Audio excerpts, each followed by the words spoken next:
اعوذ باللہ من الشیطان الرجیم بسم اللہ الرحمن الرحیم رب اشرح لی صدری ویسر لی امری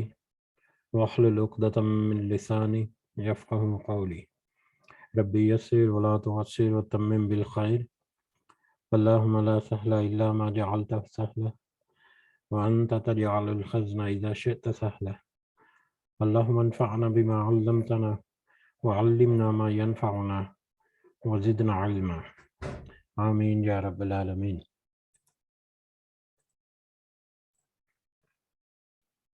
آج ہم انشاءاللہ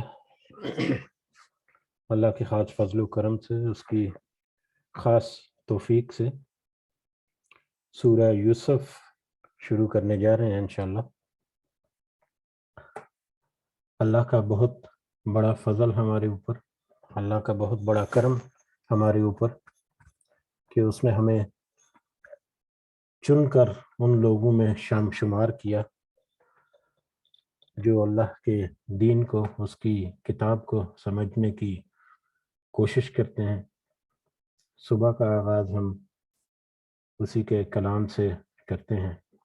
اس دعا کے ساتھ کہ اس میں اللہ تعالی ہمیں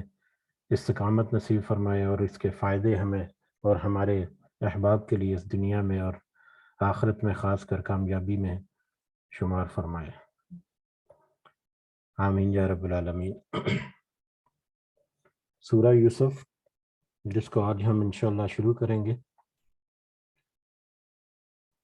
سورہ یوسف مصحف یا قرآن مجید کی ترتیب کے اعتبار سے اس سورہ کا نمبر 12 ہے، 12 نمبر پر یہ سورہ آتی ہے، جبکہ ترتیب نزولی کے اعتبار سے اس کا نمبر 53 ہے، 53۔ اس میں کل 111 آیات ہیں اور 12 رکوع ہیں۔ سورہ یوسف ایک مکی سورہ ہے، یعنی نبی کریم صلی اللہ علیہ وسلم کے مکی دور میں ہجرت مدینہ سے پہلے یہ نازل ہوئی، اور زمانی اعتبار سے اگر دیکھا جائے تو یہ ہجرت مدینہ سے کچھ سال پہلے نازل ہونے والی سورہ ہے۔ ترتیب کے اعتبار سے دیکھیں تو یہ 53 نمبر ہے، اور سورہ ہود جو ہم نے ابھی مکمل کی کل کی مجلس میں، وہ نزولی اعتبار سے 52 نمبر پر ہے۔ تو اس اعتبار سے بھی ہم دیکھیں تو سورہ ہود کے بعد سورہ یوسف جو ہے وہ نازل ہوئی، لہٰذا زمانی اعتبار سے بھی تقریباً 8 9 10 سنِ نبوی جو ہے، نبی کریم صلی اللہ علیہ وسلم کی نبوت کے ظاہر ہونے کے 7 8 سال 9 سال بعد تقریباً اس دور کی یہ سورہ ہے، اور اس دور کے حالات و واقعات جو ہے وہی یقیناً اس سورہ مبارکہ کا بھی پس منظر ہیں کہ جب مشرکین مکہ کے اوپر بہت ساری چیزیں واضح ہو چکی، نبی کریم صلی اللہ علیہ وسلم کا پیغام تقریباً سارے پہلوؤں سے ان کے اوپر کھل کر سامنے آ چکا، اور ان کی مخالفت، مشرکین مکہ کی مخالفت، ان کی ضد اور ان کا جو اختلاف ہے نبی کریم صلی اللہ علیہ وسلم کے ساتھ، یا ان کی جو تعلیمات تھے ان سے بغاوت جو ہے وہ بھی کھل کر واضح ہو کر سامنے آ چکی، بلکہ نبی کریم صلی اللہ علیہ وسلم کے خلاف بہت سارے اقدامات، ان کے بہت ساری تدبیریں جو ہیں وہ بھی بہت واضح طور پر سامنے آ چکی، یہاں تک کہ نبی کریم صلی اللہ علیہ وسلم کو معاذ اللہ قتل کرنے کی کوشش بھی، یا اس طرح اس کے ملتے جلتے اقدامات جو ہیں وہ بھی بہت سارے اس زمانے کے اعتبار سے۔ شان نزول کے اعتبار سے اگر دیکھا جائے، اس سورہ کی نزول کی جو اسباب تھے، ایک جو عام سی وجہ جو ظاہر نظر آتی ہے وہ یہ ہے کہ جیسے سورہ ہود میں ہم نے دیکھا کہ پچھلے رسولوں کے کچھ تذکرے، پچھلی قوموں کے تذکرے کیے، اسی طرح سورہ اعراف میں بھی پچھلی قوموں کے تذکرے تھے۔ تو پچھلی قوموں کے تذکرے جہاں پر ان کے دوسرے مقاصد تھے، یاد دہانی اور نصیحت، اس کے علاوہ ایک اہم مقصد ان کا یہ بھی تھا کہ نبی کریم صلی اللہ علیہ وسلم کے دل کو مضبوط کیا جائے۔ اللہ تعالیٰ نے نبی کریم صلی اللہ علیہ وسلم کے دل کو مضبوط کرنے کے لیے، ان کو تسلی دینے کے لیے کہ آپ کے علاوہ آپ سے پہلے جو رسول آئے، جو نبی آئے، جو کتابیں یا جو قومیں گزری، ان میں بھی رسولوں اور نبیوں کے ساتھ اسی طرح سے معاملات کیے گئے، ان کی تکذیب کی گئی، ان کا انکار کیا گیا، اللہ کے پیغام کو جھٹلایا گیا، اور بلکہ اس کے مخالفت میں بہت سارے اقدامات کیے گئے۔ تو یہ کوئی نئی بات نہیں، یہ اس سے پہلے بھی ہوتا آ رہا ہے۔ لیکن ایک دوسری جو اہم وجہ اس سورہ مبارکہ کے شان نزول میں کوٹ کی جاتی ہے، اکثر علماء کی متفق رائے یہی ہے کہ جب نبی کریم صلی اللہ علیہ وسلم کی دعوت جو ہے وہ کھل کر واضح ہو کر سامنے آئی، تو یقیناً یہ ساری خبریں جو ہے مکہ کے علاوہ باقی ارد گرد کے جو علاقے اور آبادیاں اور شہر تھے وہاں تک بھی پہنچی، اور مدینہ اور ان کے گرد و نواح میں جو یہودی اور عیسائی آبادیاں تھیں، یہود و نصارہ جو ہیں اہل کتاب، ان تک بھی یہ خبریں پہنچیں۔ تو وہ مختلف طریقوں سے کچھ نہ کچھ سوالات، کیونکہ ان کی تو کتابوں میں کچھ معلومات تھیں، ان کو تو بہت ساری چیزوں کا پہلے سے علم تھا ان کی کتابوں کے حوالے سے۔ تو جب انہوں نے دیکھا کہ یہ تو اس انفارمیشن کے ساتھ یا ان باتوں کے ساتھ میچ کرتا ہے، یہ حالات و واقعات نبی کریم صلی اللہ علیہ وسلم کے جو ان کی کتابوں میں ہیں، تو وہ مختلف طرح سے سوالات جو ہیں وہ مطلب مشرکین مکہ کے ذریعے نبی کریم صلی اللہ علیہ وسلم کو پہنچاتے کہ ذرا ان سے پوچھو کہ یہ کیا معاملہ ہے، یہ کیا معاملہ ہے۔ تو نبی کریم صلی اللہ علیہ وسلم کو جانچنے کے لیے، ان کی نبوت کو پرکھنے کے لیے اور یہ یقین کرنے کے لیے، یا مطلب ان کے دوسرے اقدامات بھی ہو سکتے تھے کہ کوئی ایسا سوال مل جائے یا کوئی ایسا سوال ان سے ہو جائے جس کا جواب وہ نہ دے سکیں، تو اس کو ایز اے عذر پیش ہو جائے کہ ہاں یہ معاملہ جو ہے یہ تو ہماری کتابوں میں موجود ہے، اگر آپ کو اس کا علم نہیں تو آپ کیسے سچے نبی ہیں، تو ہم کیسے آپ کو یقین کر لیں۔ تو اس نیت کے ساتھ، یا اس ارادے کے ساتھ، یا ہو سکتا ہے کچھ جو یہود و نصارہ ہے وہ صحیح نیت کے ساتھ بھی نبی کریم صلی اللہ علیہ وسلم تک کوئی سوال پہنچاتے ہیں، اور ڈائریکٹلی یا انڈائریکٹلی۔ تو جو ان سے سوال پہنچتے تھے نبی کریم صلی اللہ علیہ وسلم کے پاس، اس میں ایک بڑا اہم سوال یہ بھی تھا کہ حضرت ابراہیم علیہ السلام وہ تو فلسطین، سرزمین فلسطین میں موجود تھے، سرزمین فلسطین میں ان کی آباد کاری ہوئی، لیکن بنی اسرائیل جو ہیں، حضرت موسیٰ کا واقعہ جو فرعون کے ساتھ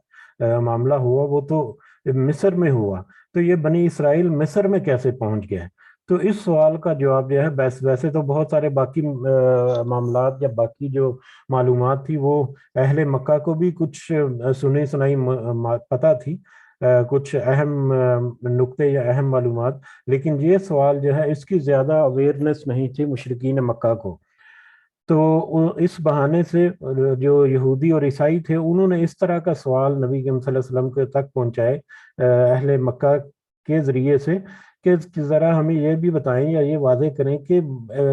بنی اسرائیل جو ہیں، وہ بنی اسرائیل مصر تک کیسے پہنچ گئے؟ ان کی تو سرزمین جو ہے وہ فلسطین ہے، تو مصر میں جا کر کیسے آباد ہو گئے، اور کیسے ان کو فرعون کے ساتھ ان کا پالا پڑ گیا، اور یہ سارا بیک گراؤنڈ۔ اور کیونکہ مشرکین مکہ جو ہے ان کو زیادہ اس کے بارے میں معلومات نہیں تھیں، تو اس لیے وہ بھی بڑے متجسس ہوئے، بڑے ان کا تجسس ہوا کہ یہ کیا معاملہ ہے، یہ کس طرح سے ہے۔ تو نبی کریم صلی اللہ علیہ وسلم کو پرکھنے کا ایک بہت ہی اہم نقطہ یا اہم سوال جو ہے وہ انہوں نے چھوڑا نبی کریم صلی اللہ علیہ وسلم کو، اور ان کے یہ یقیناً ان کے ذہن میں ہوگا کہ ان کے پاس بھی ایسی، کیونکہ مشرکین مکہ جو ہیں وہاں تک اس طرح سے کوئی ڈیپ انفارمیشن یا گہری معلومات نہیں ہے اس سوال سے متعلقہ یا اس طرح کے سوالات کی، تو ہو سکتا ہے کہ وہ اس کا جواب دینے سے انکار کر دیں، یا جواب کوئی ایسا دے دیں جس کا حقیقت سے کوئی تعلق نہ ہو، یا وہ کہہ دیں کہ مطلب مجھے تو اس کا پتہ نہیں، کسی اہل یہود سے یا کسی اہل کتاب کے کسی علم سے پوچھو، ان کو پتہ ہوگا، تو اس طرح کے معاملات۔ لیکن اللہ تعالیٰ نے اس کا جواب سورہ مبارکہ، سورہ یوسف کی صورت میں ایک مدلل اور مکمل اور کمپلیٹ تفصیلی جواب جو ہے وہ نازل فرما دیا، قرآن کی آیات بنا کر، جو رہتی دنیا تک قائم رہنے والا ہے۔ تو اس سے نہ صرف ان کے سوالوں کا جواب مل گیا، نبی کریم صلی اللہ علیہ وسلم کے اوپر مزید آیات جو آئیں، اس میں مزید واقعات جو ہیں اس کا اضافہ ہوا ان کی دل کی تسلی کے لیے، اور جو مشرکین کی جو چھپی ہوئی کچھ خواہشات یا اس طرح کے اقدامات تھے، تدبیریں جو ان کی تھیں، ان کے اوپر بھی پانی پھر گیا۔ تو یہ ایک بڑا اہم سوال تھا جو اس سورہ مبارکہ کے شان نزول یا اس کی وجہ بھی بنا۔ تو یہ دو وجوہات عام طور پر زیادہ مطلب کوٹ کی گئی ہیں، اور دوسری وجہ جو ہے وہ زیادہ قریب قریب ہے اس سورہ مبارکہ کے نزول کی وجہ سے۔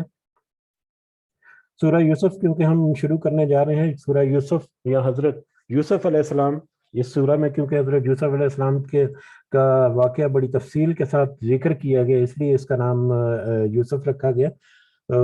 یوسف علیہ السلام ہمیں پتہ ہے کہ حضرت ابراہیم علیہ السلام کے پڑپوتے تھے۔ حضرت ابراہیم علیہ السلام، ان کے بیٹے اسحاق، پھر یعقوب، اور یعقوب کے بعد حضرت یوسف علیہ السلام۔ حضرت یعقوب علیہ السلام جو ہے ان کو بنی اسرائیل کا ٹائٹل ملا تھا، اور ان کے 12 بیٹے تھے۔ حضرت یعقوب علیہ السلام کے 12 بیٹے تھے اور 4 بیویاں تھیں، 4 بیویاں اور 12 بیٹے۔ ان 4 بیویوں میں سے جو ان کی سب سے چھوٹی یا سب سے جو آخری بیوی تھی، ان میں سے 2 بیٹے تھے، ایک یوسف تھے جو ان 2 میں سے بڑے تھے، اور ایک یوسف کے بھائی، یوسف کے سگے ماں جائے جسے کہتے ہیں، ماں اور باپ دونوں مشترک جو ہوتے ہیں، ماں جائے جو ہے وہ بنجامین، ان کا نام بنجامین تھا، یوسف اور بنجامین۔ یہ 2 جو ہیں وہ حضرت یعقوب کی آخری بیوی سے اولادیں تھیں، بیٹے تھے۔ اس کے علاوہ باقی 10 جو بیٹے تھے وہ باقی بیویوں سے تھے۔ اس میں جو 2 بھائی جو تھے ماجے، اس میں یوسف علیہ السلام بڑے تھے اور بنجامین چھوٹے تھے۔ بنجامین کی پیدائش جب ہوئی تو ان کی پیدائش کے بعد یا ان کی پیدائش کے وقت ان کی والدہ محترمہ یا حضرت یعقوب علیہ السلام کی جو چوتھی بیوی تھی حضرت یوسف علیہ السلام کی والدہ، وہ وفات پا گئیں بنجامین کی پیدائش کے وقت۔ اور کیونکہ یہ دونوں بھائی جو ہیں یہ چھوٹے تھے عمر میں بنسبت کے باقی 10 بھائیوں کے، جو ایک سن بلوغت میں یا جوانی کی عمر تک پہنچ چکے تھے، ان کی عمر کا خاصی زیادہ تھی ان 2 چھوٹے بیٹوں کی نسبت۔ تو یہی وجہ تھی کہ حضرت یعقوب علیہ السلام جو ہے ان سے زیادہ الفت رکھتے تھے، چھوٹی بیوی ہونے کی وجہ سے ان سے زیادہ لگاؤ بھی تھا، اور بن ماں کے ہونے کی وجہ سے ان سے زیادہ محبت بھی یا زیادہ ان کا دھیان بھی انہیں کی طرف رہتا۔ ایک تو جس کی وجہ سے وہ زیادہ لاڈلے تھے حضرت یعقوب علیہ السلام کے، حضرت یوسف علیہ السلام اور ان کے بھائی بنجامین۔ اس یہی وجہ تھی کہ ان کے جو دوسرے بھائی تھے وہ تھوڑا سا حسد کرتے تھے کہ ان کے ابا جو ہیں حضرت یعقوب، وہ مطلب ہمیں کوئی خاص توجہ نہیں دیتے، جبکہ اپنے چھوٹے جو 2 بیٹے ہیں ان کی طرف زیادہ متوجہ رہتے ہیں، ان کا زیادہ خیال رکھتے ہیں۔ تو اس وجہ سے کچھ ان میں حسد کا بھی ایک عنصر پایا جاتا تھا۔ اور پھر شیطان جو ہے وہ بھی اپنے وار جو ہے وہ چلتا ہے، اور شیطان نے کہاں کہاں پر وار نہیں چلے اپنے۔ اس کی مزید تفصیلات جو ہیں وہ تھوڑی تھوڑی جیسے جیسے ہم سورہ پڑھیں گے تو ہمیں پتہ چلے گی، اور جو موسٹ ریلیونٹ انفارمیشن ہے اس کو ہم ضرور کچھ مناسب حد تک ڈسکس کریں گے۔ لیکن آگے بڑھنے سے پہلے ایک اور چیز جس کا یہاں پر جاننا ہمارے لیے ایک اہم بھی ہے کہ سورہ یوسف یعنی یوسف علیہ السلام کا واقعہ جو ہے، اس کے اوپر بہت ساری معلومات، بہت ساری انفارمیشن جو ہے مختلف صورتوں میں موجود ہے۔ کتابی شکل میں بہت ساری تحقیقی جو سرویز ہیں یا تحقیقات جو ہیں وہ موجود ہیں، ویڈیو کلپس کی شکل میں، پرنٹ میڈیا کی شکل میں بہت ساری مطلب سٹوریز اور بہت سارے مطلب ویڈیوز کی شکل میں موجود ہیں یوٹیوب وغیرہ پر بھی، اور وہ کچھ چینلز نے بہت کام بھی کیا ہے اس کے اوپر۔ اس سے اندازہ ہوتا ہے کہ حضرت یوسف علیہ السلام کے بارے میں بہت اچھی خاصی معلومات کا ذخیرہ جو ہے وہ موجود ہے۔ جیسے کہ ایران کا ایک ٹی وی ہے، ایران کا ایک چینل ہے، تو انہوں نے تقریباً 45 قسطوں پر مبنی ایک ڈیٹیلڈ ویڈیو یا ریکارڈ کی ہوئی ہے، جو کہ انٹرنیٹ پہ بھی اویلیبل ہے۔ اس میں بہت ساری تفصیلات موجود ہیں جب حضرت یوسف علیہ السلام کی شروع سے لے کے آخر تک، وہ بہت ہی ڈیٹیلڈ ویڈیو ہے۔ تو اس وجہ سے کیونکہ اس کے متعلقہ بہت ساری معلومات، بہت سارے انفارمیشن جو ہے وہ اویلیبل ہے، تو ہمیں یہ بھی اپنے ذہن میں رکھنا چاہیے کہ وہ انفارمیشن یا معلومات جو ہیں ان کے 2 سورسز ہیں یا 2 بڑی کیٹیگری کے مین سورسز ہیں ان کے۔ ایک تو ہمارے پاس قرآن و حدیث ہے، اور قرآن مجید میں جو اللہ تعالیٰ نے آیات کی شکل میں ہمارے سامنے ذکر کر دیا، اور اس کے علاوہ حدیث میں ان کی کچھ رہنمائی یا فرض تفصیل جو ملتی ہے، ایک یہ سورس ہے۔ اور دوسرا سورس جو ہے وہ اہل کتاب کی جو کتابیں ہیں، یہود و نصارہ کی کتابیں یعنی بائبل اور تلمود جو ہے، ان میں بھی بڑی صراحت، بڑی تفصیل کے ساتھ اس واقعے کے مختلف پہلو جو ہیں ان کا ذکر ہے۔ کہیں پر ہمیں مطلب قرآن مجید کی جو انفارمیشن ہے اس سے اختلاف رائے بھی ملتا ہے یا اختلاف بھی ملتا ہے ان کتابوں میں، یہود و نصارہ کی کتابوں میں کہیں پر مطابقت ملتی ہے۔ تو ہمارے لیے جو اہم ہے ہم اپنے ذہن میں رکھنا وہ یہ ہے کہ ہم جو قرآن و حدیث میں جو ہمیں معلومات ملیں گی وہ معلومات ہمارے لیے دی موسٹ اتھینٹک ہے، وہ سب سے زیادہ اتھینٹک ہے، ان کے اوپر کسی قسم کا شک و شبہ کرنا ہمارے لیے مناسب نہیں۔ اس کے علاوہ کچھ دوسرے سورسز سے، اسرائیلیات سے لی ہوئی کچھ باتیں یا اور کچھ ہسٹری کی کتابوں میں کچھ منقول جو روایات ہیں ان کی بیس پر کوئی انفارمیشن موجود ہے تو اس کے اوپر ہمیں اسی طرح سے یقین کرنا ہمارے لیے ضروری نہیں ہے۔ اگر تو قرآن و حدیث سے وہ مطابقت رکھتی ہیں تو کچھ حد تک وہ کوٹ کی بھی جا سکتی ہیں، جیسا کہ دوسرے بھی بہت سارے معاملات میں علماء کرام جو ہیں وہ اسرائیلیات کی جو تفصیل ہیں ان کو کوٹ کرتے ہیں، مطلب قرآن کی تفسیر کرنے کے لیے بھی۔ لیکن اگر کوئی معلومات یا کوئی نقطہ یا کوئی پوائنٹس جو قرآن و حدیث سے ٹکراتے ہیں تو ان کو تو بالکل ہمیں رد ہی کرنا ہے۔ اس کے علاوہ باقی جو معلومات جو قرآن و حدیث میں نہیں لیکن اس سے مطابقت رکھتی ہیں، اس کی مخالفت نہیں کرتی، تو وہ مانی جا سکتی ہیں، لیکن ان کو منو عن اسی طرح سے یقین رکھنا اس کے اوپر وہ ہمارے لیے ضروری نہیں ہے۔ تو صرف یہ ہے کہ کچھ مزید ہماری جو ذہنی استطاعت ہے اس میں کچھ اضافہ کرنے کے لیے کچھ مددگار ہو سکتی ہیں اس طرح کی معلومات، لیکن ان کو سچ ماننا اور اس کے اوپر اپنا عقیدہ قائم رکھنا یا عقیدہ کوئی بنا لینا وہ ہمارے لیے ضروری نہیں ہے۔ اس میں تھوڑی سی احتیاط جو ہے جہاں تک ممکن ہو ہمیں کرنی چاہیے۔ اور جہاں تک اختلاف کے ذکر ہوا تو جو مختلف طرح کے اختلافات بھی موجود ہیں جو قرآن و حدیث سے ٹکراتے ہیں، تو وہ ضروری نہیں ہے کہ یہاں پر ہم ڈسکس کریں، لیکن ہمیں یہ ضرور مد نظر رکھنا چاہیے کہ جو انفارمیشن ہمیں قرآن و حدیث سے ملے گی وہ ہمارے لیے بنا کسی شک و شبہ کے اتھینٹک ہے، اور ہمیں اس کے اوپر یقین رکھنا ہے کہ وہی ایک سچ اور حقیقت ہے۔ اور جیسا کہ پہلے ہم نے ایک دو دفعہ تذکرہ کیا کہ قرآن مجید میں جو واقعات آئے، چاہے وہ مستقبل کے ہیں، چاہے وہ ماضی کے ہیں، چاہے کچھ قوموں کے ہیں، چاہے دوسرے جتنے بھی معاملات ہیں، جب ان کا تقابلی جائزہ کیا جائے، کمپیریٹیو اسٹڈی کی جائے دوسرے ریلیجن یا دوسری معلومات کے ساتھ، دوسری تاریخ کی کتابوں کے ساتھ، تو ہمیں یہ پتہ چلتا ہے کہ قرآن مجید میں یا احادیث میں جو ہمیں معلومات ملی ہیں وہ فائن ٹیونڈ ہیں، وہ پیوریفائڈ فارم میں ہیں، وہ خالص اور مطلب حقیقی ہیں، حقیقت پہ مبنی ہیں۔ ہمیں قرآن اور حدیث کی بیس پر جو دوسری کتابیں یا دوسری معلومات ہیں ان کو صحیح کیا جا سکتا ہے، نہ کہ دوسری معلومات کی بیس پر قرآن و حدیث کی معلومات کو۔ تو یہ بھی ایک اہم نقطہ ہے کہ قرآن و حدیث جو ہیں ان میں جو معلومات ہیں یا ان میں جو واقعات درج ہیں وہ ایک اٹل حقیقت ہیں، ان کو بیس بنا کر دوسری جو سورسز ہیں ان میں تصحیح کی جا سکتی ہے یا ان میں کریکشن کی جا سکتی ہے، یہ تو ممکن ہے، لیکن دوسری معلومات کی بیس پر اس میں کوئی شک کرنا، اس کی کوئی ہمیں گنجائش نہیں ملتی، نہ ہی ہمارے اندر کوئی گنجائش اس کی ہونی چاہیے۔ بہرحال سورہ یوسف جو ہے، حضرت یوسف علیہ السلام کا واقعہ، کیونکہ بہت ساری تفصیلات موجود ہیں، اور یہ سورہ جو ہے یہ بھی ایک بہت ہی خوبصورت انداز میں اللہ تعالیٰ نے حضرت یوسف علیہ السلام کے واقعے کا ذکر کیا۔ بلکہ اگر مختلف قوموں کا جہاں پر ذکر ہوا، بہت سارے جیسے اصحاب کہف کا بھی ذکر ہوا، قوم سمود اور عاد اور دوسری قوموں کا بھی ہم نے تذکرہ دیکھا، تو اس طرح کی قوموں یا اس طرح کے نبیوں اور رسولوں کے حالات و واقعات کے جو کوٹ ہوئے، اس میں حضرت یوسف علیہ السلام کا واقعہ جس انداز میں قرآن مجید میں کوٹ ہوا وہ بہت ہی خوبصورت ہے، وہ بہت ہی ڈفرینٹ ہے دوسرے واقعات جس طرح سے جس انداز میں کوٹ ہوئے۔ اس لیے اس کو بہت ہی بلکہ احسن البیان بھی کہا اللہ تعالیٰ نے اسی سورہ مبارکہ میں، بلکہ اگلی ہی آیات میں ہم دیکھیں گے۔ تو ایک بہت ہی عمدہ واقعہ یا بہت ہی اچھا قصہ جو ہے حقیقت پہ مبنی، وہ اس سورہ مبارکہ میں ہمیں ملے گا۔ جس میں ہمیں بہت سارے یقیناً سبق جو ہے وہ بھی پنہا ملیں گے، جس سے ہم اپنی زندگیوں کو بھی ضرور مطلب جھنجھوڑ سکیں گے یا کمپیئر کر سکیں گے کہ کیا ہمارے اندر کچھ اس طرح کے معاملات تو نہیں جن کی ہم اصلاح کر سکیں یا جن کی ہم تصحیح کر سکیں۔ بہرحال بڑھتے ہیں، سورہ کو شروع کرتے ہیں اللہ کا نام لے کر،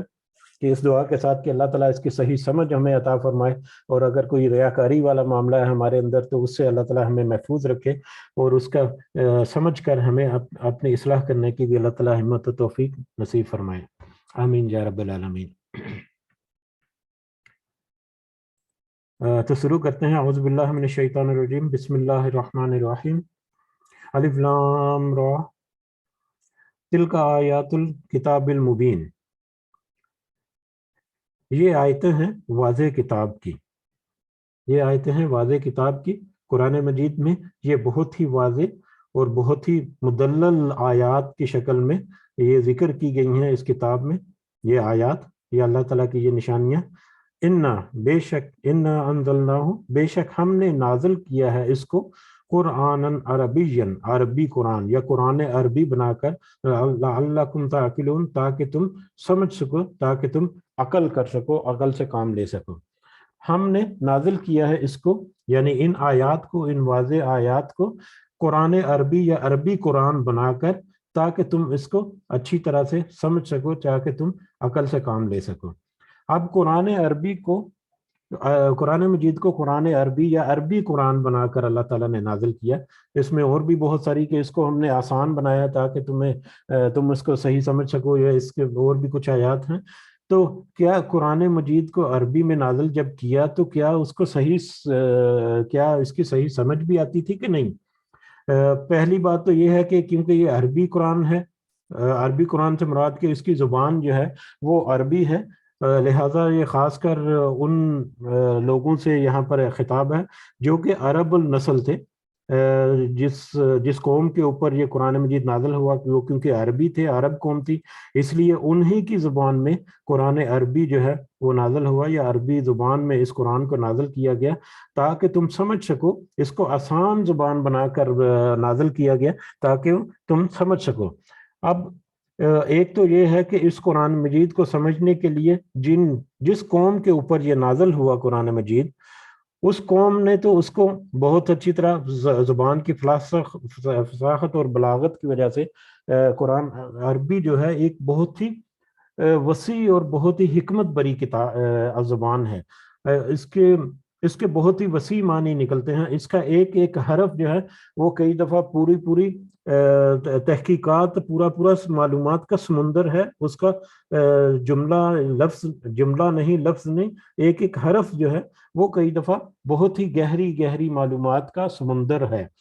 تو اس لیے قرآن عربی جو ہے یہ ایک بہت ہی وسیع زبان ہے۔ تو پہلے تو جن کے اوپر یہ نازل ہوئی یا جن کے اوپر یہ اتارا گیا قرآن، عرب لوگوں کے اوپر، ان کو اس کی صحیح سمجھ آ گئی۔ پھر بعد میں اس کو جب پھیلایا گیا تو مختلف زبانوں میں ان کے تراجم جو ہوئے وہ اس کو مزید آسان کر کے دوسری زبان کے لوگوں تک بھی پہنچنے میں بڑی آسانی ہوئی اس قرآن کو۔ اور ہم اگر دیکھیں کہ اس قرآن کو سمجھنے کے لیے، عربی کو سمجھنے کے لیے جتنے بھی اصول و ضوابط، یہ گرامر کی بہت ساری کتابیں اور اس کو پڑھنے کے جو تجوید کے بہت سارے قوانین اور بہت ساری کتابیں، بہت ساری بے تحاشا جو ریسرچ کی گئی، تو وہ ہم دیکھیں گے تو ان میں زیادہ تر ریسرچ جو ہے خاص کر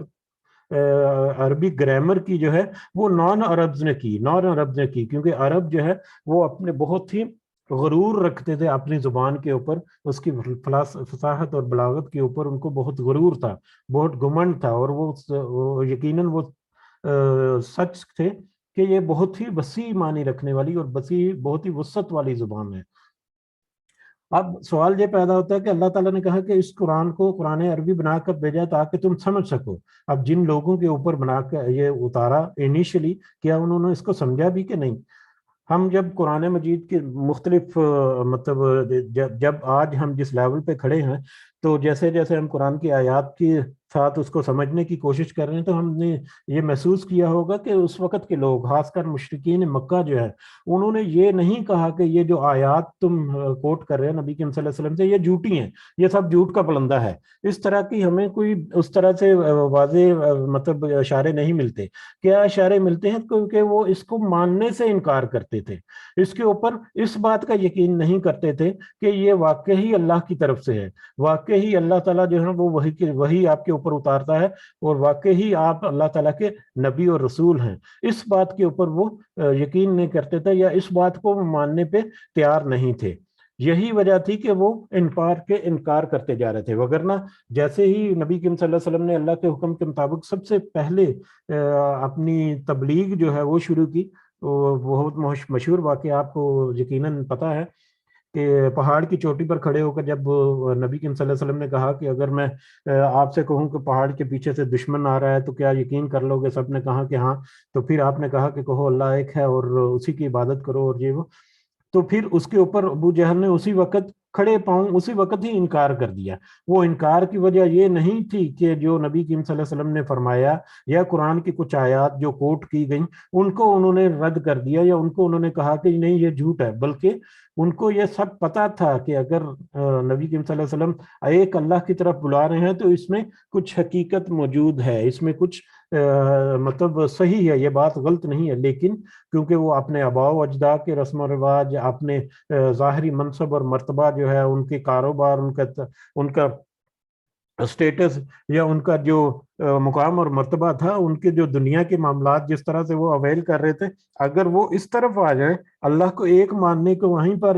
اس کو اقرار کر لیں تو پھر تو وہ سب کچھ چھوڑنا پڑے گا، ان کو تو سب کچھ قربان کرنا پڑے گا. یہ بتوں کی پوجا اور مکہ بیت اللہ میں جو خرافات اس طرح کے چل رہے تھے اور وہ تو بیشتر تو وہ ختم کرنے پڑیں گے ان کو. تو اس وجہ سے انہوں نے اس کا سرے سے پہلے دن سے ہی، پہلے لمحے سے اس کو ماننے سے یا اس کے اوپر اس کو قبول کرنے سے انکار کر دیا. لیکن یہ بہت کم ملے گا کہ انہوں نے یہ کہا کہ یہ قرآن میں جو کچھ لکھا ہے یا یہ آیات جو ہیں یہ سب جھوٹی ہیں. کیا وجہ تھی پھر کہ قرآن مجید میں بھی دو تین جگہ پہ چیلنج دیا گیا اس وقت کے لوگوں کو کہ اگر تم سمجھتے ہو کہ اس میں کوئی شک والی کوئی چیز ہے یا ٹھیک نہیں ہے تو تم اپنی طرف سے قرآن یا اس کی کچھ آیات یا کوئی ایک آیت ہی بنا کر لے آؤ. تو اس چیلنج کے اوپر بھی انہوں نے جواب نہیں دیا. وہ کوئی بھی آیات، کچھ بھی، کوئی شعری مجموعہ یا کچھ بھی لکھ کر لا سکتے تھے کہ ہاں یہ ہے، لیکن اس کا ان کو ثبوت کیسے دینا پڑے گا. اس کے ساتھ اللہ تعالیٰ نے ان کے گواہوں کو بھی طلب کیا کہ گواہ بھی لے کر آؤ کہ اللہ کے علاوہ جن کی تم پوجا کرتے ہو ان میں سے کسی کو گواہ بھی لے کر آؤ کہ یہ جو تم پیش کر رہے ہو یہ سچ ہے اور حقیقت ہے. تو اس طرح سے یہ قرآن کے بہت سارے چیلنجز ایسے ہیں جو ان کے سامنے موجود تھے اور آج بھی موجود ہیں. قرآن کی حکمت اور قرآن کی سچائی کا ثبوت کے طور پر یہ بہت ساری چیزیں یا بہت ساری واقعات جو ہیں وہ کوٹ کیے جا سکتے ہیں. تو اس لیے یہاں پر کہا کہ قرآن کو عربی بنا کر یا عربی میں اتارا،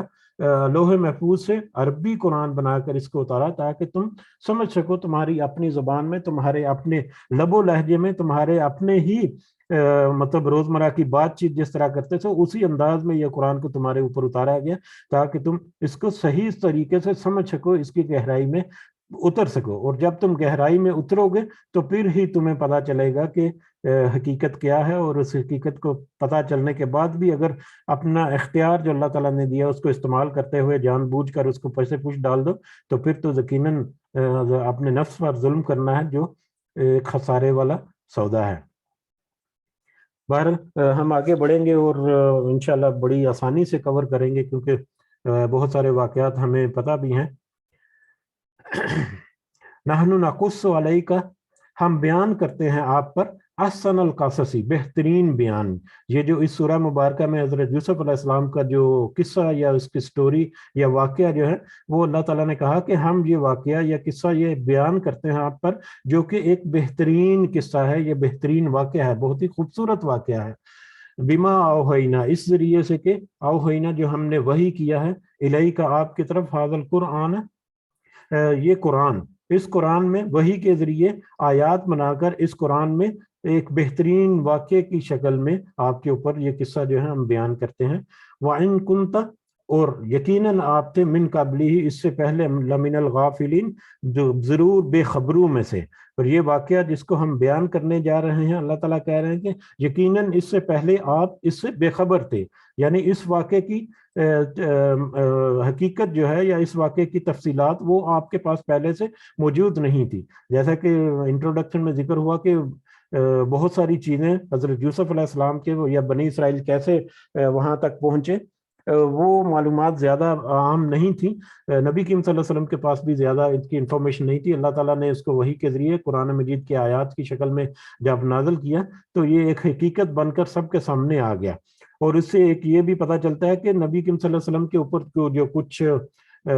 کچھ گروہ جو ہیں وہ کہتے ہیں کہ وہ عالم الغیب تھے، تو نبی کریم صلی اللہ علیہ وسلم کے پاس بھی کوئی علم غیب نہیں تھا۔ اللہ تعالیٰ نے جو علم دیا ان کو وہی ان کے پاس تھا، اس کے علاوہ اللہ تعالیٰ جس کو جتنا علم دے وہ ان کے پاس رہتا ہے۔ اس قال یوسف، جب کہا یوسف نے، لی ابی ہی، اپنے باپ سے، جب حضرت یوسف علیہ السلام نے اپنے باپ یعنی حضرت یعقوب علیہ السلام سے کہا، یا آباتی، اے میرے ابا جان، انی رأیت، بے شک میں نے دیکھا، احد عشرہ 11، بے شک میں نے دیکھا، احد عشرہ 11 کو کہتے ہیں کوکبن، ستاروں کو، بے شک میں نے 11 ستاروں کو دیکھا، والشمس والقمر، اور سورج کو اور چاند کو، بے شک میں نے دیکھا یعنی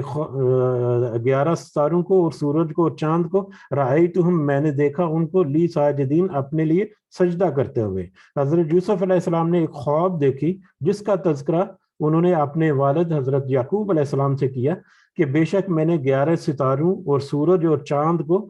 دیکھا جو کہ مجھے سجدہ کر رہے ہیں۔ خواب میں انہوں نے سجدہ کرتے ہوئے 11 ستاروں کو اور سورج اور چاند کو دیکھا کہ وہ مجھے سجدہ کر رہے ہیں، تو وہ ذکر جو ہے انہوں نے اپنے ابا جان سے کیا، حضرت یعقوب علیہ السلام سے۔ اور حضرت یعقوب علیہ السلام کیونکہ وہ بھی نبی تھے، اللہ تعالیٰ کی طرف سے خاص وحی اور خاص رحمت ان کے اوپر بھی تھی، تو جیسے ہی انہوں نے وہ پہلے ہی اپنے جتنے اولاد تھی ان کی 12 بیٹے، ان کا رویہ اور ان کا کردار اور ان کے جو عادات تھیں ان کے بیس پر یقیناً پہلے سے ہی کچھ اندازہ ہو جاتا ہے کہ کون سا بیٹا کس قدر مطلب اس کی نیچر کیسی ہے، یا وہ کیسا اعتقاد کے معاملے میں، دین کے معاملے میں، روحانی اعتبار سے مطلب کس قدر کس پائے کا ہے وہ۔ تو حضرت یوسف علیہ السلام کیونکہ شروع سے ہی ڈیفرنٹ تھے اور ویسے بھی مطلب کافی لاڈلے تھے حضرت یعقوب علیہ السلام کے، تو جب انہوں نے اس خواب کو سنایا، حضرت یوسف علیہ السلام نے اپنے والد صاحب کو وہ جو خواب سنائی کہ 11 ستاروں کو، سورج اور چاند کو سجدہ کرتے ہوئے دیکھا، تو اسی وقت وہ سمجھ گئے کہ یقیناً یہ اشارہ ہے کہ اللہ تعالیٰ ان کو نبوت عطا فرمائے گا۔ 11 ستارے جو ہیں، 11 ستارے ان کے 11 بھائیوں کو شو کرتے ہیں، اور سورج اور چاند جو ہے ان کے باپ اور ماں کو مطلب یہاں پر اس کی طرف اشارہ ہے کہ وہ ان کی پیروی کریں گے یا ان کے پیچھے ہوں گے۔ تو وہ تو سمجھ گئے اسی وقت، یہی وجہ تھی کہ پھر انہوں نے کہا، حضرت یعقوب نے کہا، قال یا بنیہ، تو انہوں نے کہا، یعقوب نے کہا، اے میرے چھوٹے بیٹے، لا تقصص رؤیاک، مت تو بیان کرنا اپنا خواب علی اخواتی کا، اپنے بھائیوں پر، اپنے جو دوسرے بھائی ہیں ان کے اوپر یہ خواب جو ہے ان کو مت بیان کرنا، ان کے سامنے اس کا ذکر مت کرنا۔ فیکیدو، ورنہ وہ سب تدبیریں کریں گے، لکا، تیرے لیے، کئی دن، کوئی بری تدبیر، ورنہ یہ نہ ہو کہ وہ تمہارے خلاف کوئی بری تدبیر کریں۔ ان الشیطان للانسان عدو مبین، اور بے شک شیطان جو ہے وہ انسان کا کھلا دشمن ہے۔ جیسا کہ پہلے انٹروڈکشن میں ہم نے دیکھا کہ کیونکہ وہ زیادہ قریب تھے حضرت یعقوب علیہ السلام کے، ان کے دونوں چھوٹے بیٹے حضرت یوسف اور بنجامین، اور حضرت یوسف نے یہ خواب دیکھا تو انہوں نے اور بڑے بیٹے جو تھے وہ تھوڑا سا حسد بھی کرتے تھے ان چھوٹے بیٹوں سے، تو حضرت یعقوب نے ان کو منع کر دیا کہ اپنے بھائیوں سے اس کا تذکرہ نہ کرنا، کیونکہ ان کو پتا تھا کہ وہ پہلے ہی حسد کرتے ہیں یا پہلے ہی کچھ اس طرح کے ان کے دل میں خلش ہے ان بیٹوں کے بارے میں، کہ اگر ان کو یہ خواب پتہ چل گئی تو یقیناً ان کو بھی کچھ اندازہ ہو جائے گا، جو تو ہو سکتا ہے یہ نہ ہو کہ وہ تمہارے خلاف کوئی تدبیر کریں یا تمہیں کوئی نقصان پہنچانے کے لیے کوئی سوچے، تو اس لیے تمہارے لیے بہتر ہے کہ یہ خواب جو ہے وہ ان کا ذکر دوسرے بھائیوں کے ساتھ نہ کرنا۔ اور پھر شیطان جو ہے وہ بھی موجود ہیں وہاں پر ان کے حسد کو بڑھکانے کے لیے، اس میں بڑھاوا دینے کے لیے۔ تو اس وجہ سے حضرت یعقوب علیہ السلام نے حضرت یوسف کو مطلب اپنا خواب جو ہے اپنے بھائیوں سے ذکر کرنے سے منع فرما دیا. وَكَذَلِكَ يَجْتَبِيكَ، اور اسی طرح چنے گا تجھے ربو کا، تیرا رب، اسی طرح سے تیرا رب تجھے چنے گا یعنی بندوں میں سے چنے گا، بندوں میں سے مطلب انتخاب کرے گا. یہ نبوت کی طرف اشارہ ہے کہ اپنے نبوت عطا کرے گا آپ کو. وَيُعَلِّمُكَ، اور وہ سکھائے گا تجھے من تعبیل الاحادیث، باتوں کی تعبیر. اسی کے خواب کو سننے کے بعد انہوں نے مزید مطلب تھوڑی سی مطلب تفصیل دی اپنے بیٹے کو حضرت یوسف کو کہ بے شک تیرا رب جو ہے وہ تجھے نبوت عطا کرے گا، تجھے چنے گا اپنے بندوں میں سے اور سکھائے گا تمہیں باتوں کی تعبیر یا باتوں کی اصل حقیقت. یہ دو اس کے پہلو ہو سکتے ہیں. ایک پہلو تو یہ ہے کہ حکمت سکھائے گا اللہ تعالیٰ. حکمت یعنی بات چیت کے معاملے میں معاملہ فہمی جو ہے وہ ڈیپ تھنکنگ جو ہے وہ کریٹیکل تھنکنگ جو ہے وہ ایک سکل ہے، وہ اللہ تعالیٰ دے گا. اور دوسرا جو ہے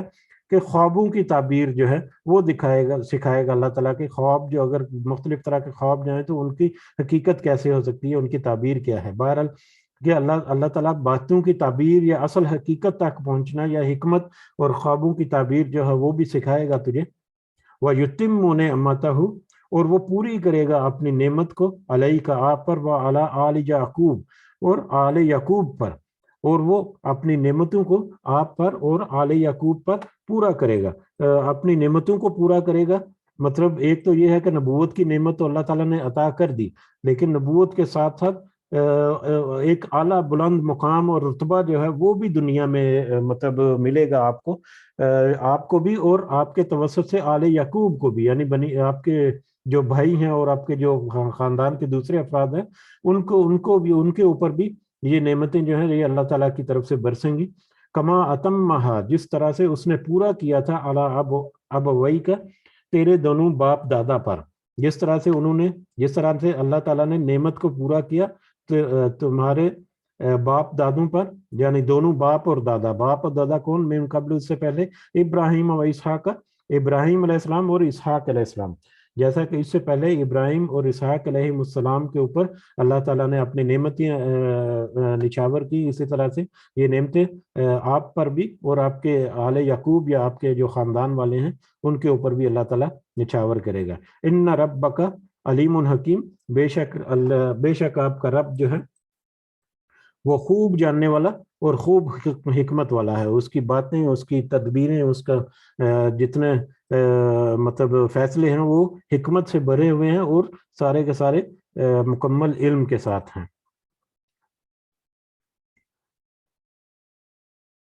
لقد کان فی یوسف، بلا شبہ یقیناً ہے یوسف میں، و اخواتہ، اور اس کے بھائیوں میں، آیات، نشانیاں، للسائلین، سوال کرنے والوں کے لیے. بے شک یوسف علیہ السلام اور اس کے بھائیوں میں نشانیاں ہیں سوال کرنے والوں کے لیے. یعنی یہ قصہ جو ہے یہ یوسف علیہ السلام اور ان کے بھائیوں کا جو آگے آنے والا ہے، یہ وہ لوگ جنہوں نے سوال کیا، جیسا کہ ذکر ہوا کہ اہل کتاب کی طرف سے سوال کوٹ کیا گیا کہ کیسے وہ پہنچ گئے، بنی اسرائیل جو ہیں وہ مصر میں کیسے پہنچ گئے فلسطین سے. تو یہ ان سوالوں کا جواب جو ہے ان کو یہاں پر ملے گا، اور یہ ایک نشانی بنے گی ان لوگوں کے لیے کہ یہ جو حقیقت پر مبنی ہے اور یہ اللہ کی طرف سے کلام ہے. اس وقت کے جو علاقے کے لوگ وہاں پر موجود ہیں ان کو تو اس واقعے کے بارے میں کچھ خاص معلومات نہیں ہے. تو اب یہ واقعہ جب کھل کر سامنے آ رہا ہے تو یہ آیات جو ہیں یہ سوال کرنے والوں کے لیے ایک نشانی ہے کہ یہ واقعی ہی اللہ کی طرف سے مطلب نازل کردہ آیات ہیں جو حقیقت پر مبنی ہیں. اس قول یوسف، جب انہوں نے کہا یوسف، یہ یقیناً یوسف و اخوہ، اور اس کا بھائی، احب، زیادہ پیارے ہیں، الی ابینا، ہمارے باپ کے ہاں. جب انہوں نے کہا، کنہوں نے؟ یعنی یوسف علیہ السلام کے جو 10 بھائی تھے، 11واں بھائی جو چھوٹا تھا وہ تو ان کا بھی لاڈلا تھا اور حضرت یعقوب علیہ السلام کے ساتھ وہ بھی مطلب ان کی نظر میں ہی رہتا تھا، بنجامین بھی. لیکن جو ان کے بڑے جو 10 بھائی تھے، یہ ان کے بابت جہاں پر اشارہ ہے کہ ان کے بڑے بھائی جو ہیں وہ انہوں نے کہا کہ یوسف جو اور اس کا بھائی جو ہے بنجامین وہ زیادہ پیارے ہیں اپنے باپ کو. حضرت یعقوب ان کو زیادہ پیار کرتے تھے، زیادہ اپنی نظروں کے سامنے رکھتے تھے، زیادہ ان کی احتیاط برتتے تھے. ایک تو ان کی ماں بھی نہیں تھی اور دوسری وجوہات جو اوپر ذکر ہوئی کہ ان کو نبوت کا اشارہ مل گیا اس وجہ سے بھی. تو ان بڑے بھائیوں نے کہا کہ یقیناً یوسف اور اس کا بھائی جو ہیں وہ باپ کے زیادہ پیارے ہیں ہماری نسبت. وَنَحْنُ أُصْبَهُ، جبکہ حالانکہ ہم جو ہیں وہ ایک طاقتور جماعت ہیں، ہم مطلب جوان ہو چکے ہیں، ہم زیادہ طاقتور ہیں، بے شک ہم زیادہ طاقتور ہیں ایک جماعت میں، یا ہمارا گروہ جو ہے 10 لوگوں کا، 10 بھائیوں کا، وہ تو زیادہ طاقتور ہے، زیادہ قابل اعتبار ہے، یا زیادہ ہم کام کرتے ہیں، مطلب دوسرے معاملات، بھیڑ بکریاں چرانا جو ہے یہ ان کا پیشہ تھا، اور باقی گھر کے کام کاج یہ سب ہم ہی کرتے ہیں، تو ہم تو زیادہ طاقتور ہیں ان سے. ان ابان لفی ضلال مبین، بے شک ہمارا باپ یقیناً غلطی میں ہے واضح طور پر. ہمارے والد صاحب جو ہیں وہ یقیناً کوئی واضح غلطی ہے، ان کی عمر کی وجہ سے، عمر کا تقاضے کی وجہ سے، یا اپنے 2 چھوٹے جو بیٹے ہیں ان کی محبت کی وجہ سے وہ ہمیں اگنور کرتے ہیں. تو یہ کوئی غلطی ہے ان کی، یا کوئی اس طرح کا معاملہ ہے جس کی وجہ سے وہ ہمیں زیادہ توجہ نہیں دیتے، اور اپنے بڑے چھوٹے جو 2 بیٹے ہیں ان کو زیادہ توجہ دیتے ہیں. تو پھر انہوں نے کچھ ارادہ کیا، کیا اقتلوا یوسفا، تم سب قتل کر دو یوسف کو. ان بھائیوں نے، 10 بھائیوں نے آپس میں مل کر یہ مطلب ڈسکشن کی کہ تم قتل کر دو یوسف کو، اوِترحوہ، یا تم سب پھینک دو اسے ارضن، کسی زمین میں، یا تو اسے قتل کر دو یا کسی زمین میں پھینک دو، دور کسی مقام میں، دور کسی وادی میں جا کر ان کو چھوڑ دیں جہاں سے وہ واپس نہ آ سکے. یخلو، خالی ہو جائے، لکم، تمہارے لیے، وجہ، توجہ، تو جا کے تمہارے لیے توجہ خالی ہو جائے، ابیکم، تمہارے باپ کی، تاکہ حضرت یوسف علیہ السلام کی جو محبت ہے وہی ان کی ساری توجہ کو گھیرے ہوئے ہے. تو جب یوسف جو ہے وہ ان قتل کرنے کے ذریعے یا کسی دوسری جگہ پر مطلب بیچ دینے کے ذریعے جب وہ ان کی نظروں سے اوجھل ہو جائیں گے تو کچھ عرصے بعد ان کی توجہ جو ہے وہ بٹ جائے گی، اور اس میں مطلب ہمارا جو باقی بھائی جو ہیں وہ بھی توجہ کا مرکز بنیں گے. تو اس نیت کے ساتھ انہوں نے کہا کہ ان کو راستے سے ہٹا دیا جائے. وَتَكُونُ مِن بَعْدِهِ قَوْمًا صَالِحِينَ، اور تم ہو جانا بعد میں نیک لوگ. یعنی یہ جو عمل ہے اس طرح سے یوسف علیہ السلام کو نظروں سے اوجھل یا دور کر دینا قتل کے ذریعے یا کسی دوسری جگہ پر پہنچانے کے ذریعے، یہ کر لو، اس کے بعد تمہیں باپ کی توجہ جو ہے وہ مل جائے گی، اور پھر تم توبہ طائب کر لینا، اللہ کے ہاں اپنی توبہ پیش کر دینا، اور یقیناً اللہ معاف کرے گا، اور پھر تم نیک لوگوں میں شمار ہو جانا بعد میں. یعنی کہ ابھی ہم یوسف علیہ السلام سے پیچھا چھڑا لیتے ہیں، بعد میں اللہ سے ہم توبہ کر لیں گے اور نیک بندے میں شامل ہو جائیں گے. اس طرح سے انہوں نے ارادہ کیا. قال، تو کہا، قائل، ایک کہنے والے نے، ان 10 بھائیوں میں سے ایک نے کہا، منہم، ان میں سے، لا تقتلوا یوسف، مت تم قتل کرو یوسف کو، وَأَلْقُوهُ، اور تم سب پھینک دو اسے، فی غیابات الحب، فی غیابات الجب، کسی اندھے کنویں میں. تم یوسف کو قتل مت کرو بلکہ اس کو کسی اندھے کنویں میں پھینک دو. یلتقطہ، اٹھا لے گا اسے، بعض السیارہ، کوئی راہ چلتا کافرہ، یا کوئی راہ چلتا کاروان، یا کوئی راہ چلتے لوگ جو ہیں وہ وہاں سے اٹھا لیں گے. سیارہ، سیارہ یہاں تک، یہاں عرب میں آج بھی گاڑی کے لیے استعمال ہوتا ہے، یہ گاڑی وہیکل جو ہے اس کے لیے سیارہ کا لفظ استعمال کرتے ہیں. کوئی راہ چلتا قافلہ یا کوئی کاروان جو ہے وہ رستے سے ان کو اٹھا لے گا. ان کنتم فاعلین، اگر تم کرنے والے ہو، اگر تم یہ ارادہ کر ہی چکے ہو کہ یوسف کو کسی طرح سے رستے سے ہٹا دیا جائے، تو ان کو قتل کرنے کی بجائے ان کو کسی اندھے کنویں میں پھینک دو. تو رستے چلتا ہے کوئی قافلہ، وہاں پر پانی حاصل کرنے کے لیے جب وہ رکے گا تو وہاں سے مطلب وہ ان کو پائے گا یوسف کو، تو وہاں سے وہ ان کو اپنے ساتھ لے جائے گا اور دور لے جائے گا جہاں سے ان کی واپسی پھر ممکن نہیں ہوگی. تو لہٰذا بجائے اس کے کہ قتل کرو، اس طرح سے مطلب ان سے پیچھا چھڑایا جا سکتا ہے. تو یہ جو ایک کہنے والا جہاں جس کا ذکر ہوا،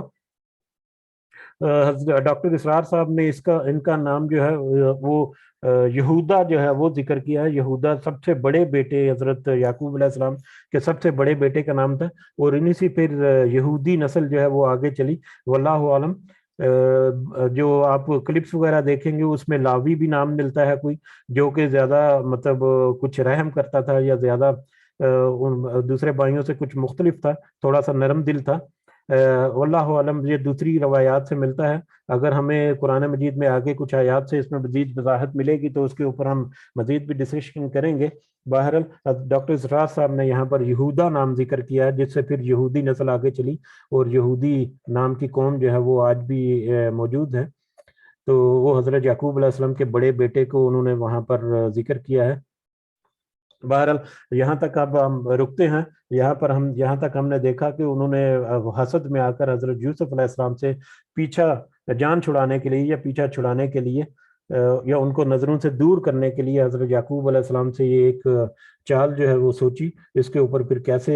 معاملات ہوں گے وہ آئندہ آنے والے اسباق میں ہم دیکھیں گے. اس دعا کے ساتھ کہ اللہ تعالی ہمیں اس کی صحیح سمجھ عطا فرمائے، اور اس میں ہمارے کہنے سننے میں سمجھنے میں اگر کوئی کمی کوتاہی ہو جائے یا بات کرنے میں ہم سے کوئی گستاخی ہو جائے تو اللہ تعالیٰ سے معافی کی ضرور خواستگار ہیں کہ اللہ تعالیٰ ہمیں معاف فرمائے، اور اس کے بدلے میں ہمیں اس کی صحیح سمجھ اور ہمارے الفاظ میں صحیح معنی جو ہے وہ بھی ہمیں اللہ تعالیٰ عطا فرمائے. آمین یا رب العالمین. وما علینا الا البلاغ المبین. جی اگر کسی کو کوئی پوائنٹ ایڈ کرنا ہے یا کوئی اضافہ کرنا چاہ رہے ہیں تو آپ ضرور کر سکتے ہیں. جزاکم اللہ خیر.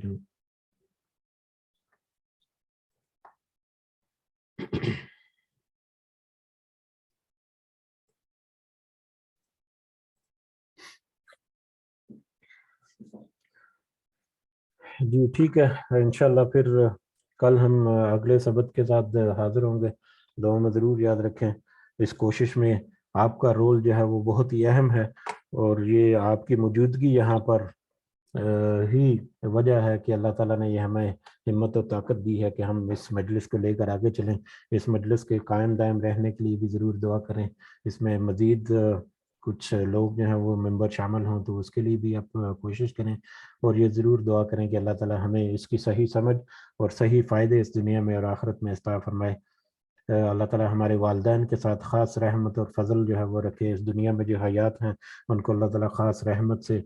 ایک انتہائی صحت سے بھرپور زندگی عطا فرمائے. جو اس دنیا سے گزر چکے ہیں ہمارے والدین، بہن، بھائی، بزرگ، رشتہ دار اور باقی جتنے مومنین ہیں، اللہ تعالیٰ سب کو اپنے خاص فضل و کرم سے جنت الفردوس میں اعلیٰ مقام عطا فرمائے. رب ارحمہما کما ربیانی صغیرا، رب ارحمہما کما ربیانی صغیرا، رب ارحمہما کما ربیانی صغیرا. ربنا تقبل منا انک انت السمیع العلیم وتب علینا انک انت التواب الرحیم. سبحان ربک رب العزة عما یصفون وسلام علی المرسلین والحمد للہ رب العالمین. سبحانک اللہم وبحمدک اشہد ان لا الہ الا انت استغفرک واتوب الیک. جزاکم اللہ خیرا. السلام علیکم ورحمۃ اللہ وبرکاتہ.